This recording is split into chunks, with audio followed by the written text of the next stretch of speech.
பாத பூஜை ஏன் நீ பண்ற? ஏதாவது ஒண்ணுல தான் நீ நிக்கணும். இப்ப நான் இன்னைக்கு இருக்கிறேன், கிறிஸ்தவ திருச்சபைகள்ல மட்டும்தான் நான் இருக்கிறேன். கோயில்களுக்கு நான் போயிருக்கின்றேன், நான் வழிபாடு பண்ண மாட்டேன். நான் என்ன சொல்றேன், நீ கிறிஸ்தவன் சொல்லிக்கிட்டு பாத பூஜை ஏன் பண்ற? ஏதாவது ஒண்ணுல தான் இருக்கணும். அப்போ அந்த பச்சவந்தி தனமா இருக்கக்கூடாது. இங்க போனா அப்படி, அங்க வந்தா அப்படி. அப்போ பச்சவந்தி தானே நீ? அதை தைரியமா சொல்லலாம் இல்லையா? ஒரு துணை முதலமைச்சர் பச்சவந்தியாய் இருப்பது நல்லதல்ல. அப்போ நீ மக்களுக்காக என்ன செய்ய போற?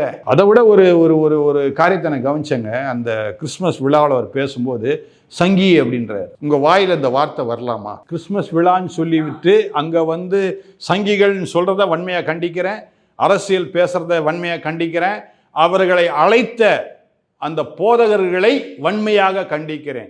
அதில் பார்த்தீங்கன்னா ஒருத்தர், அதில் முக்கியமான ஒரு போதகர் இருக்கிறார். ஏறக்குறைய அவருடைய சர்ச்சு சீல் வச்சுட்டாங்க 5 வருஷத்துக்கு முன்னாடி. உன் திருச்சபை சீலே உடைக்க முடியல, உன் சர்ச்சு சீலே உடைக்க முடியல. இந்த 3.5 வருஷம் ஆயிடுச்சு. சிறுபான்மையினருக்காக என்ன செய்த நீ? அடுத்த கேள்வி நான் திருப்பி கேட்குறேன்.